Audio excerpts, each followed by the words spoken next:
Is your team not performing well? Is morale low and turnover high? Are you falling further behind the competition? I'm here to help. I'm Shani Magoski, and this is the Leadershifter Show, where business strategy and culture finally meet. Explore shifts of all kinds required to build cultures of trust, engagement, and execution excellence. I promise I am not your typical boring leadership consultant, and I will help you and your team get your shift together. All right, we're live. Hello, Leadershifters, and welcome to another episode of the Leadershifter Show. Happy to have you viewing or listening today, and thrilled to introduce you to today's guest, Dr. Joey Faucette. You can call him Dr. Joey. He is joining us today from a 22-acre horse farm in Southern Virginia. And the way I found that out pre-show was we were talking about the fact that this is the Leadershifter Show and my company is the Leadershift Project. And he said, I'm a Southerner. We tend to leave that final consonant off our words. And because I live on a horse farm, I often use a word that's real similar. So I shovel it around here. But Dr. Joey is an executive coach like I am, and also a culture freak. And our conversation today is going to be awesome. We're going to talk about shifting what he calls a Kevin culture to a culture that counts. And I will let him tell us what a Kevin culture is in just a moment. But first, let's welcome Dr. Joey to the show today. Sandy, thank you so much for having me on the Leadershift podcast. I'm delighted to be with you. Very humbled and honored to speak to the Leadershifters. Excellent. Well, happy you're going to be here, not just because I love the topic, but because, again, in getting to know you, you said your middle name is Fun, and I said, no, that's my middle name. So we may be related. I don't know. You may be the sister my father never told me about. Right. Another mister. That's right. So you are the architect of the Work Positive Framework. Mm-hmm. And you've got a podcast yourself called the Work Positive Podcast. So before we get into what a Kevin culture is, tell us, what is that framework, the Work Positive Framework? Yeah, well, there are 5 core practices of the Work Positive Framework, Shani. And what I discovered was back during the Great Recession when my cash cow died and I was no longer traveling and riding out of town, right? When your wife looks at you and says, isn't it time for you to travel? You know that your business model has changed right up under you. So during that time, it was a great time to do research. And since we were in the midst of a great recession, I began to study that period of economic distress that my grandparents told me about called the Great Depression. And there I discovered people who started amazing businesses that are still thriving today. And I was really intrigued by, how did they respond to the Great Depression? What was it that they did that created enduring, lasting companies that are still in business today? So I discovered 5 sets of habits, if you will, 5 core practices, and began putting those into practice in my own company. And then people started asking me, how are you doing what you're doing? And so I just began talking to them about it. And pretty soon, the first Work Positive book came out. And then recently we've had the second Work Positive book come out. And it just became a culture shift, really, in which it was a duplicable process where there were certainly strategies, but I'm an action-oriented person, Shani. So, what are the tactics? What can we put in place? What can we as leaders within companies do to create a positive work culture? Because we know that there's more productivity. We know that there's greater profits anytime there's positive work culture. So how do we do that? What do we do?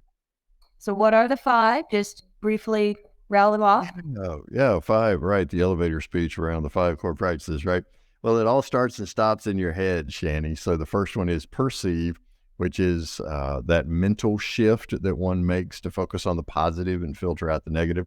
The second is really a relational shift that is the Conceive core practice, and that's all about the relationships we have within our teams and with customers and clients. The third is an emotional shift, and that is the Gallup found in their last poll that 85% of all American workers are disengaged, dissatisfied with their work. So how do we shift away from disengagement to engagement? And it's an emotional work that we do there in shifting from disengagement to engagement. So we refer to that as the believe core practice. So you perceive it in your mind, you conceive it in your relationships, you believe it in your heart. Those three internal processes, Shani, lead to the achieve core practice, which is the physical aspect. It's when, somebody's got to do something, a contract's got to get signed, somebody's got to sell something. There are action steps that one must take. Regardless of how good our intentions are, they really don't count until we do something. And so here we're talking about productivity strategies that lead to more profitability. Now, frankly, Shani, when I was studying these Great Depression gurus, I thought those four were it. Because what else? When you hit your sales goals, right? What else is there? And when you're engaged, when the relationships are productive, when your mind has shifted to a good place of focusing on the positive, filtering out the negative, what else is there? Well, I discovered that there's an ethical dynamic that these Great Depression gurus had, and that is they discovered that serving others is the flywheel that keeps this whole thing turning. And so we discover how to say thank you, how to squeeze ourselves dry to others, believing that the world really is filled with abundance, and so we'll be filled back up. And then how do I serve others in a way that they want to be served? And so when we do that, then we go back to the mindset shift, but it's really a shift from abundance to scarcity. And so you become grateful for who you are, what you have, and the people around you. I love it. Okay, so person, conceive, believe, achieve. Does number 5 have an Eve? It does. Sorry, I left that one out. It's receive, because we receive so much, and so we're out of gratitude for that, we serve others. Oh, I love it. And I love frameworks that have a theme or an alliteration. And thank you. Well, that was really a selfish act on my part, Shani, because I knew when I was standing on a platform in front of 1,200, 2,000 people, I needed to be able to remember those 5 core practices. So I received those 5 names. You want to have unconscious competence around your own shit. And that was an SHIT, not an SC. I've got a pitchfork around here somewhere. Let me go get it. Excellent. All right. And so now the real interesting topic here is what you call a Kevin culture. I can't wait for you to explain to people what a Kevin culture is. And while you do that, is Kevin or was Kevin a real person? Curious guys want to know. Yeah, well, the short answer is yes. I could give you the backstory to that, but Kevin is a person, a real person, not just fictional. The reason I came up with the Kevin name, by the way, Shani, is because, I was traveling all over the country pre-COVID, doing these workshops around the 5 core practices of a work positive culture. And I would get to the Conceive core practice about relationships. And I would say, does anyone know or work with a negative person? And I'm just expecting people to raise their hands a little bit. No, the overtly extroverted people in the room start yelling names. Yeah, my boss, Jack, or yeah, my coworker, Susie, and all that kind of stuff. And I'm going, holy crap, what if Jack and Susie are in the room? What's going to happen then? So I just needed to start this more ubiquitous name, right? I just need to have something more encompassing. So we've all heard of Karen. So why not Kevin, right? And Kevin really is a name. I was having a conversation with a young woman one day, and she kept going on and on and on and on about Kevin. And I was like, okay, Kevin's going to be my poster child name. And we all know Kevin. We all work with Kevin. It's all about Kevin. It's all about what will advance Kevin's career. Heaven help us if Kevin is our manager. Sherm, by the way, says that 57% of us resign our position because of Kevin as our manager. I'd like to think that Kevin's not a bad person. He just sucks as a manager. But then again, that's probably being too nice, right? Because I mean, Kevin's out for Kevin. He's narcissistic. He will roll you up under the bus in a New York minute. And so there's just toxicity in Kevin. Let me interrupt you for 2 seconds. Yeah. Talking about that he sucks as a manager, I saw a really humorous phrase on your website that that relates to this. Suckus negativeous. Yeah, that's right. Well, that is the species to which Kevin belongs, is suckus negativeous. And and so Kevin is a really negative person. Now, the common name for suckus negativius, for those of you who don't speak Latin, is Eeyore vampires, right? And so Kevin belongs to that subspecies, if you will, of Eeyore vampires. Eeyore, because we all know that Christopher Robin's Play Day was planned by Winnie the Pooh and Piglet, T-I-double-G-R, right? And so when they got together and they were doing this amazing... People know that. Yeah. I don't know about the millennials. They actually do. They do, Shani. Fascinating side story. I speak on college campuses, and so I go in and I speak to their business majors and things like that. And when I start talking about Winnie the Pooh, man, they know Pooh. And so it's amazing. And I have an almost 3-year-old granddaughter, and I can promise you, she knows about a pot of honey and Winnie the Pooh. So anyway, Pooh and Piglet and T-I-double-G-R, right, are planning the perfect play day for Christopher Robin. And who walks up but Eeyore and says, "It'll never work." Well, my God, we've all been in meetings like that. Yeah. We know Kevin, because Kevin is the one who always says it'll never work. Now, Shani, wouldn't it be wonderful if Kevin would stay at work? But instead, Kevin goes home with us, and it's like right back here in the cave person part of our brain, the limbic system, the fear, fight or flight reaction, right? And so Kevin is back there, and like you're trying to play with your kids or love up on your significant other, who's sucking time, energy, and attention away from you? Because Kevin, man, it's like he's right there in your head. So that's why it's suckus negativeus, or the common name is Eeyore vampires. That's why Kevin's that way. He belongs to that subspecies of humans. Right. Otherwise known as a total asshole. Well, I like to think everybody has something redeemable about them, but man, some Kevin's, oh, look, the name can be different in your workplace. The gender can be different. Whatever, but you know what we're talking about here. Kevin culture sucks, and it's just toxic, and it's I think was one of the driving forces behind the Great Resignation. Unfortunately, with millions and millions and millions of people quitting their jobs last year, what most of them discovered that led to the great regret, Shani, is Kevin went with them. Kevin was at the next place they went to work. Yes, Kevin became Keith or Kathy, or or worse, Karen. Right? So there they are greeting you at the door at the next place of business. Yep. Okay. And so we all know what a Kevin culture is now. Mm. What does it mean to be a culture that counts? Or what's the shift that you help your clients make? Thanks. Well, I think it first of all starts with how we attract talent to our company. It's got to start with the front door, Shani. And notice that I used the word attract, please. Yep. I didn't say recruit. Recruit. I mean, what does recruiting sound like, right? So, you know, but anyway, attracting. I have a friend, Jamie Weeks, who came on the Work Positive podcast, and he talked about, you know, we really should talk about courting, but then all the guys who want to have nothing to do with that kind of ephemeral statement, you know, so I like attracting. It's got to start with attracting top talent. And I think one of the ways that you make this shift as a leader, right, away from Kevin culture to a work positive culture, is in those initial conversations, you begin to connect whatever position it is that you're seeking to attract this talent to the overall mission of the company.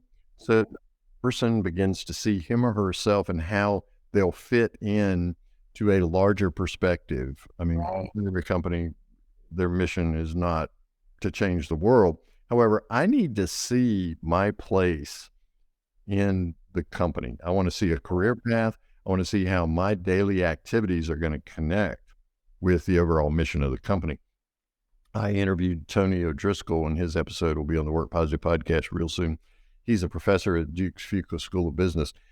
And his main statement that really shook me to my roots was, meaning is the new money. Oh, I like that.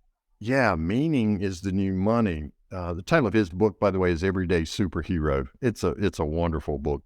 And so if meaning is the new money, that means when I come to work, and this is the conversation you want to have with top talent, here's how you're going to belong in the work positive culture at this company. Here's how you're going to belong. Here's how you're going to find meaning in your work. Here's how your everyday activity is going to connect with the overall mission of the company, because here's what we're setting out to do. And so once those connections are made, then it becomes social connection. It becomes a mental connection, an emotional connection. So you see, Shani, that leader shift from a Kevin culture to a work positive culture begins in those initial conversations when I discover how it is I'm going to belong and what meaning is in this position. Yep. It's like your employee brand, which is inextricably related to your corporate and product promise, right? Because the brand and the culture you create for employees is what leads to or detracts from serving happy customers and innovation and all the other things that come from engaged employees. Yeah. Oh, exactly. But I have to see myself in this position and how it connects with other parts of the company. Yeah. And that's beyond just a career path. You know, the millennials require that. And rightfully they should. I want to see how I'm going to progress, how I'm going to grow. You know, talk to me about the learning and development programs are in here.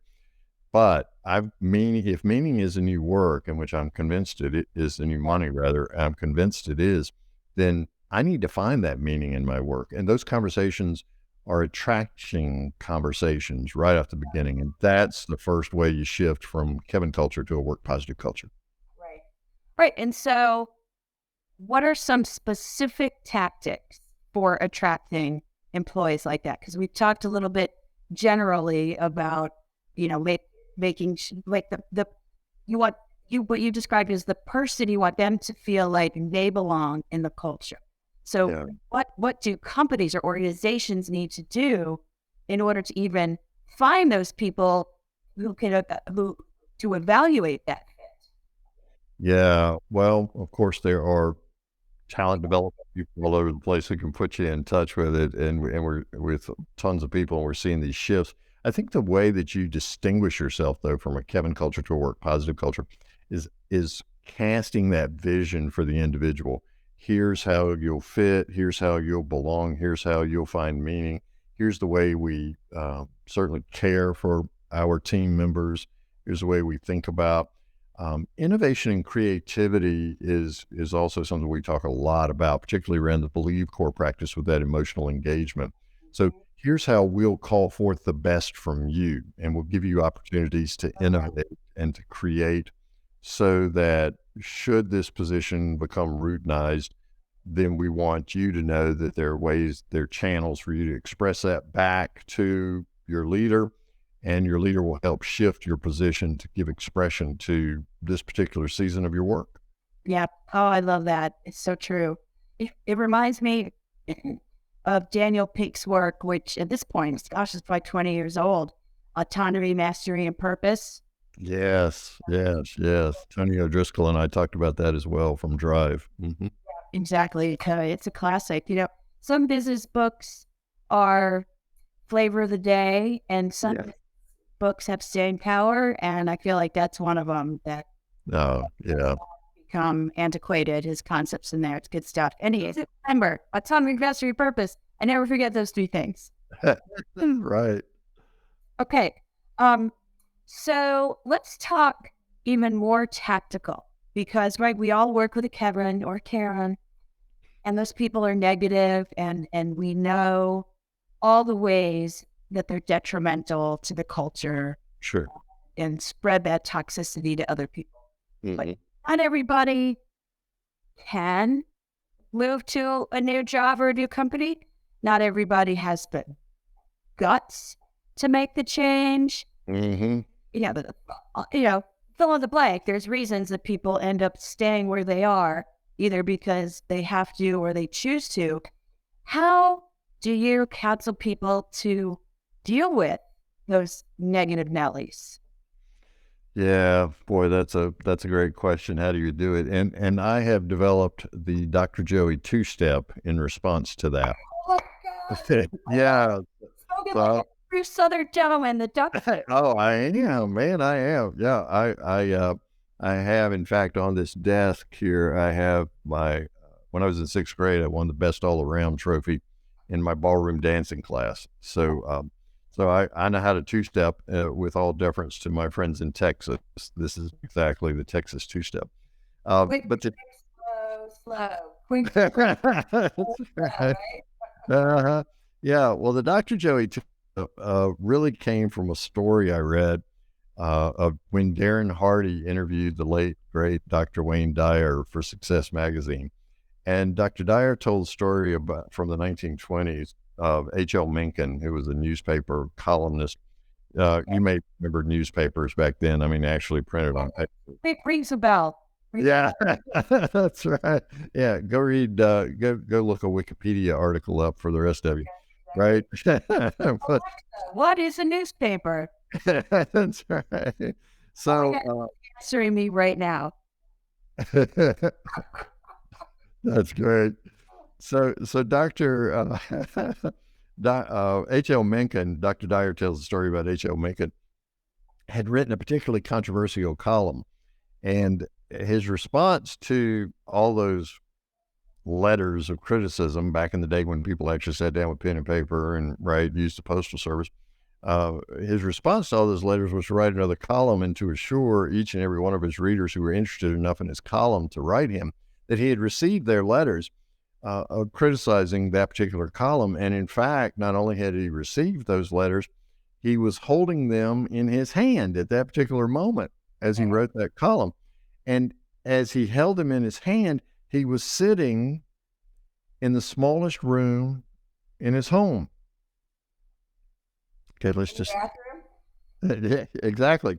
He was sitting in the smallest room in his home holding these letters in his hand. And then his next statement, Shani, was, "Soon these letters will be behind me." So from that story, from that story told by Dr. Wayne Dyer comes the Dr. Joey two-step. So step one, my friends, is grab the handle. No matter how negative Kevin is, you can learn something from Kevin. It may be how not to be a manager. It may be how not to talk to other people. It may be how not to talk about other people.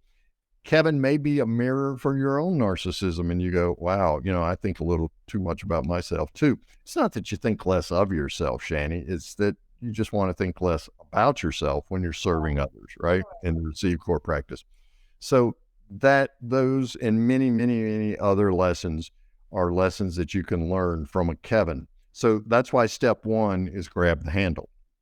Step two, Shani, as we leadership from Kevin culture to a work positive culture, flush. And Shani, sometimes in Kevin culture, multiple flushes are required, right?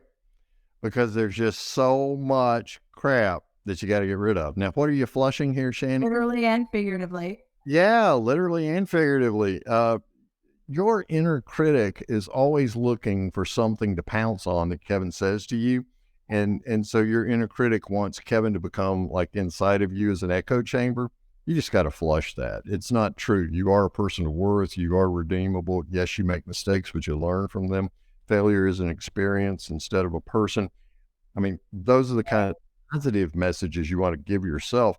And the rest of that stuff, you just got to flush. And you just keep flushing and flushing and flushing until it's cleared and the bowl is cleared and your mind is cleared and you're ready to find those positive relationships at work and those people who really want to make a difference. And so that's the Dr. Joey two-step and the tactic for how you deal with Kevin culture, where you find yourself right now today. And wouldn't you know, we find ourselves back on the topic of shit. I'm trying really hard. I'm trying really hard, Shani, to say leader shift. Right? I think I'm doing a pretty good job so far. You are doing a good job. And just like the toilet analogy is going to stick with me forever. It's real. The saying, I think it was Maya Angelou who said people won't, was it Mother True? I don't know. It was some brilliant woman said, people don't remember what you said. They remember how you make you feel. That's exactly right. Yeah. You know, when someone makes me laugh that hard and shares an analogy that is probably now etched in my brain, and I will remember, grab the handle and flush. Exactly. It's really easy, a two-step. In fact, I had one person tell me after an engagement, is there a way to grease Kevin and flush him? Right? It would be nice, but if Kevin does something that is reportable, and you can take the toilet to HR and see it. There you go. I'm sure HR managers all over the world are waiting for that moment, as if they didn't have it already every day, right? Okay, so those are self-reflective things, right? I'm gonna grab a handle. Is this a mirror? What can I learn from Kevin? Right. Self-flush. Mm-hmm. Sometimes, a lot of the time, right? We're face to face with these people. We're in meetings with them. We're interacting with them. We have to. They're colleagues. So, suggestions for navigating those actual conversations with Kevin. Yeah. Wow. And they happen, don't they? You'd think since we don't have to office physically with Kevin anymore that it would get better, but now we're just on Zoom with Kevin, right? So what do? There are three steps again, if you will, and they all start with R so we can remember them. First of all, let's say you're into that conversation, or you bounce into Zoom, or you walk to get some coffee if you're officing a day or two a week, and you're hearing Kevin just go on and on and on about the boss. First thing you want to do, or any other topic, first thing you want to do is to redirect the conversation, Shannon. And that is a shift from Kevin culture to work positive culture. Let's say Kevin's going on and on and on about the boss. You just shift the conversation, redirect it to, man, I had a great weekend. My family and I, we went hiking in the local park. What did you guys do this weekend? And so that's just like a polarity shift. You're trying to get from negative to positive. It's a 180 turn away from in the vibe in the row. Exactly. And you just bring a different energy with you. I know that takes a lot of work, but look, it is so well worth it. So first try to redirect that conversation. Kevin is persistent if Kevin is nothing else, right? So let's say that Kevin looks at you, like you got a nose in the middle of your forehead. And so he continues on. Then try to reframe the conversation. Let's say Kevin's talking about Billy, his boss. And he says, I just can't believe she did this, blah, blah, blah, blah, blah.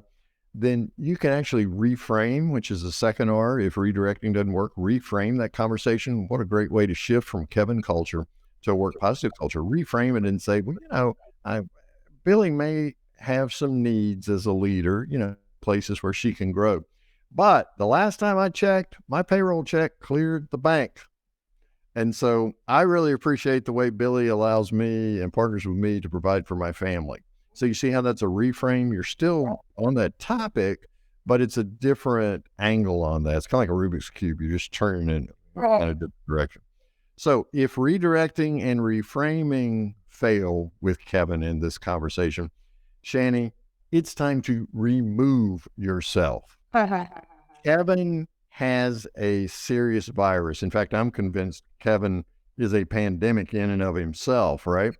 And so you just got to get away from him. And I don't know that even an N95 mask can block Kevin germs. You know what I'm saying? And I've worn N95s, right? So I'm not even sure an N95 can take care of Kevin. Just remove yourself from his presence. spend as little time as possible. And that means limiting the number of emails you read from Kevin, limiting the amount of time you're on a Zoom call with Kevin, because he sucks all the air out of the room, right? Right. Just remove yourself from his presence as much as possible because it's contagious. Kevin culture is contagious. And he doesn't always have to get close enough to bite you on the neck for you to join the suckus negativeous subspecies, right? Yeah, yeah, exactly. And then pretty soon you join the ranks of the working dead, as I like to call them.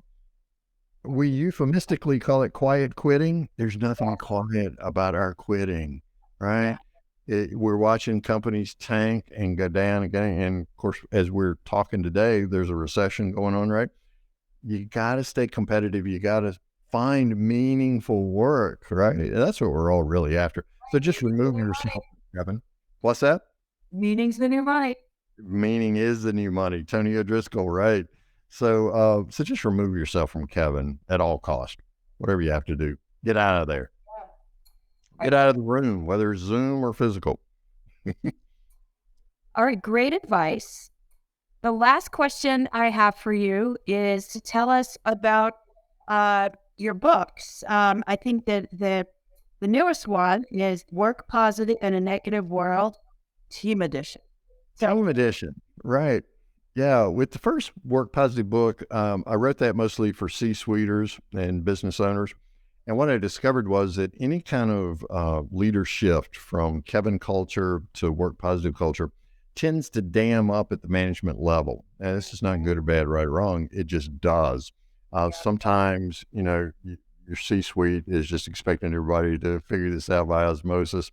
Other times, managers have built walls of resistance around themselves and there's a moat and you can't get to them, right? So the Team Edition book really recognized this organizational reality and said, okay, we need to empower everyone in a company to do this. So it's the front line, the front facing, as well as the team managers and other leaders in that space. So that's why the Team Edition was written, is to empower everyone and help them understand the core practices, the 5 core practices of work positive culture. I'm convinced that most of us don't want to work in a Kevin culture, but we just keep doing what we've always done because we just don't know what else to do. And so to stop that inertia of the working dead movement that Kevin is president of, we literally can shift from that to a work positive culture. And this book is my manifesto to help with that. Got it. And a little birdie told me the digital version might be on sale right now. Oh, well, your little birdie tweeted correctly. Yeah, I've just been so inundated with disengaged people who are disaffected at work. And I mean, the bodies are piling up and the stories are stacking higher than I can get my arms wrapped around to help companies right now. So I just started meditating around what can I do to help. And so the Work Positive in a Negative World Team Edition, wherever you enjoy buying your digital books, whether it's Amazon, Barnes & Noble, wherever, it's only 99 cents right now. And that's just my gift. It's normally $8.99, but it's only 99 cents now. And Shani, if you'll scan the QR codes that are in that book, you can go to our website at workpositive.today. And I've got about a little over $700 in free resources there. I've got a course, something to talk about that helps shift our conversations away from Kevin culture to work positive culture. I mean, there's just all sorts of great stuff in there. MP3s, work positive affirmations that you can listen to every morning to get your head in the right place. Just a lot of stuff there that I think is going to help a lot of people. And so I'm doing it at a loss to try to help. Well, like we talked about earlier, as part of the receive phase. Right. Speak abundant. Exactly. Well, and speaking of courses, I just want to give a nod real quick to another course I noticed on your site, the 7 Keys to a Work Positive Coaching Program. So just how about give us an elevator speech on that? Sure. There are 5 core practices, as we noted earlier. And so those are perceive, conceive, believe, achieve, and receive. And what I've done is bookend those with the first key has to do with adversity. and how to deal with adversity. And then the final key has to do with celebrate and sustain, because my middle name's fun, right? So how can we celebrate work positive culture as we've shifted from Kevin culture, and how do we sustain it? How do we make it ongoing? So this course is really the DNA of a work positive culture. Again, we don't like working in Kevin culture, but we don't know where to go. And so it's videos, the work positive community is in there. You can post your responses to the activities. Every video has a question or activity for you to respond to. You can read other persons and learn from each other there in the Work Positive Learning platform as a part of the Work Positive community. That's fantastic. All right. So how can people reach you to learn more, to sign up for that class, or otherwise just say hello? Yeah, exactly. Well, it's really simple. Go to workpositive.today. Go to workpositive.today, and there's a contact form. It comes straight to my inbox. I answer every email I receive. So please feel free to do that. There's information about Kevin culture. You can actually see on that site, as you experienced, Shani, a few pictures of Kevin's. And we've got a really cool video up on the homepage of that there's several different Kevins, and you find out Kevins come in all kinds of packages when you watch that video. Well, I would love to check that out. Please do. Please do. It's hilarious. Yeah. I mean, the fact that this is necessary is #funny, not funny, right? Yeah. I know. But it is what it is. And so we can either sit around and bemoan the fact that Kevin culture is here and we're all a part of it, or we can do something about it, begin as leaders to shift from Kevin culture to a work positive culture. And one of the things they could do is hire skilled people like us. Exactly. That commercial was brought to you by. Exactly. Yeah. And speaking of which, before we go, just want to remind everybody how to contact me, Shani, at theleadershipproject.com. That's also the website, and you can follow us on LinkedIn, Instagram, Twitter, and Facebook. And Dr. Joey, any last parting words of wisdom? Thank you. I so appreciate the opportunity to spend about a half an hour with your leader shifters. I'm very humbled to be here. In any way I can help you transition from a Kevin culture to a work positive culture, please reach out. Excellent. Thank you so much for being here. And leader shifters, well, as always, until next time. Thank you for listening to today's episode. Go to theleadershipproject.com to sign up for the Scoop newsletter and explore all the resources from this podcast in the show notes. And follow me on Instagram at The Leadership Project and LinkedIn under my name, Shani Magoski, for inspiration and content about all things leadership. Make it a great day.